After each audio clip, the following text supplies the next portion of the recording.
क्या बोल रहा है? Message word code. वैसे टाइप हम बहुत सारा बना दे रहे हैं आपको समझने के लिए, लेकिन कुल मिला के कोडिंग डिकोडिंग ही है। और कोडिंग डिकोडिंग में आप अगर सीख जाएंगे सारा तो कहीं से कोई प्रॉब्लम नहीं आएगा। देखते ही आपको समझ में आएगा कि हम बनाए हैं। देखिए क्या बोल रहा है, जरा ध्यान से देखिएगा, ध्यान से देखिएगा क्या बोल रहा है। बोलता है इन ए सर्टेन लैंग्वेज, एक लैंग्वेज में ओका पेरू का मतलब होता है फाइन क्लोथ। यानी ओका और पेरू में कोई एक फाइन होगा, एक क्लोथ होगा, ठीक है।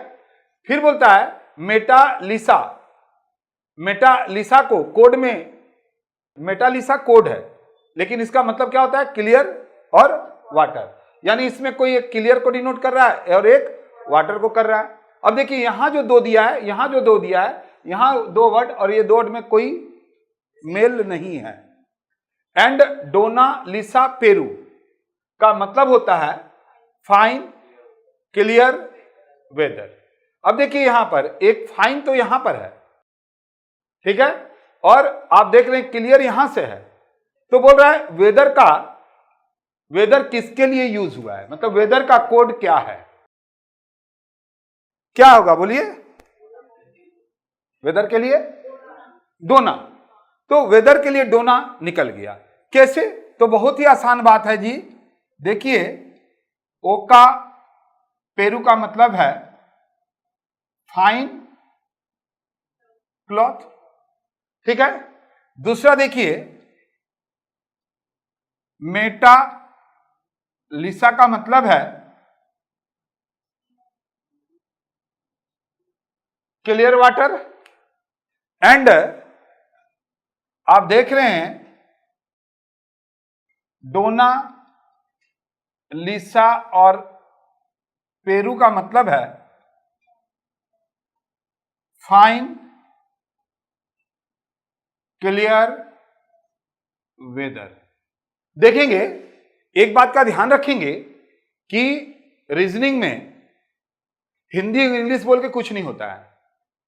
हम लोग भी कंपटीशन किए हैं, लेकिन रीजनिंग हमेशा दिमाग लगाते थे कि इंग्लिश से किया जाए, जिससे कि आपके लिए आसान होगा। ये आपके लिए एक सजेशन है। अब यहां पर से आपको वेदर के बारे में पूछ रहा है कि किसको डिनोट कर रहा है। बहुत ही आसान, यहां से देख लीजिए, आप यहां से देखिए, पहले इसको देखिए। ये यहां फाइन और क्लोथ है और यहां पर फाइन है। तो देखिए यहां पर क्या मिल रहा है? पेरू। यानी अगर मान लीजिए वेदर के जगह अगर बोलता फाइन का कोड क्या है, तो हम फाइन का कोड क्या बताते? बोलिए, बताते कि नहीं बताते? ठीक है। इसी तरह से अब देखिए यहां और इसमें मिलाइए, यहां भी क्लियर है, यहां पर भी क्लियर है, ये देखिए क्लियर है। तो दोनों में क्या कॉमन है? यानी अगर हमको मान लीजिए आपको अगर बोल देता किसके लिए? क्लियर के लिए, तो क्लियर के लिए आप क्या बोलते? बोलिए। लेकिन यहां पर तो क्या पूछ रहा है? बोलिए, क्या बचा?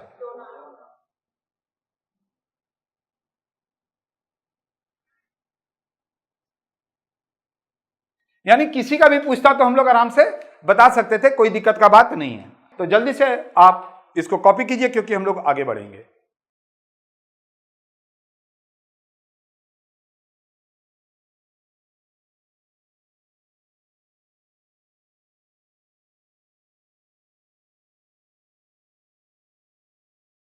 देखो ध्यान से, यहां पर दिया हुआ है इन ए सर्टेन कोड COL, कुल टिप मोट का मतलब होता है सिंगिंग इज एप्रिसिएबल। यानी ये तीन वर्ड में कोई सिंगिंग है, कोई इज है और कोई एप्रिसिएबल है। मोट बेग मीन कुछ भी दे रहा है ऐसे ही, उसका मतलब होता है डांसिंग इज गुड, मतलब इसमें कोई डांसिंग को डिनोट कर रहा है, कोई इज को और कोई गुड को। टिप नॉप बेज का मतलब है सिंगिंग एंड डांसिंग, तो यहां पर गुड के लिए पूछा जा रहा है। देखिए गुड जो है वो कहां पर है? पहले गुड देखिए यहां पर है। तो अब एक एक करके लिख लीजिए ना, समझा देते हैं आपको।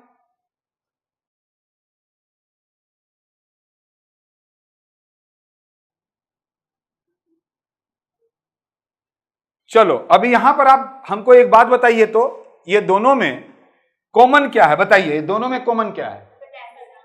डांसिंग कॉमन है। तो डांसिंग कॉमन है, तो दोनों में कॉमन क्या मिल रहा है आपको? इसका मतलब अगर हम बोलेंगे डांसिंग का कोड क्या है, तो आप बता सकते हैं या नहीं बता सकते हैं? कोई दिक्कत? यहां तक कोई दिक्कत नहीं है। अब देखिए, हमको तो गुड के लिए पूछ रहा है, तो हम अगर इज निकाल लें तो काम होगा कि नहीं होगा? तो देखो, तो अब हमको इज अगर निकाल लें तो गुड का निकल जाएगा। तो देखिए ऊपर में एक बात है, सिंगिंग इज अप्रैल, यहां पर इज है, तो पहले उसको भी हम लिख लेते हैं नीचे में। अब अगर हम आपको बोले ये दोनों को देखो, ये दोनों में इज कॉमन है ना? तो ये दोनों में कुछ तो कॉमन होना चाहिए। ये देखिए MOT कोड, इसका मतलब इज के लिए MOT यूज हुआ। हमको अब अपना बात निकल चुका है, क्या बोलिए? गुड के लिए। तो देखिए यहां पर था कहां? डांसिंग इज गुड, डांसिंग का BAG हो गया। इज के लिए आप MOT बोल रहे हैं, तो गुड के लिए क्या होगा? इसीलिए MIN गुड के लिए क्या हो गया? MIN।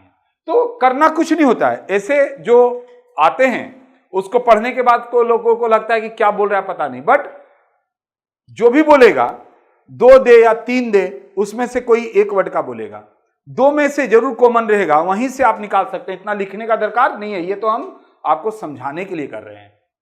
जैसे यहां घेर घेर के निकालिए, वहीं पर घेरेंगे, काट देंगे, निकल जाएगा, ठीक है ना? इसके बाद आप देखेंगे 7 नंबर टाइप कोडिंग डिकोडिंग में जरूर बना दिए, ताकि आपको जैसे ही मान लीजिए अगर मैट्रिक्स का कोई दे दिया, तो मैट्रिक्स का दे दिया तो आपको तुरंत लगेगा अरे मैट्रिक्स का मतलब कोडिंग डिकोडिंग में मैट्रिक्स वाला हम लोग देखे थे। ठीक है, तो आइए हम लोग नेक्स्ट की तरफ चलते हैं।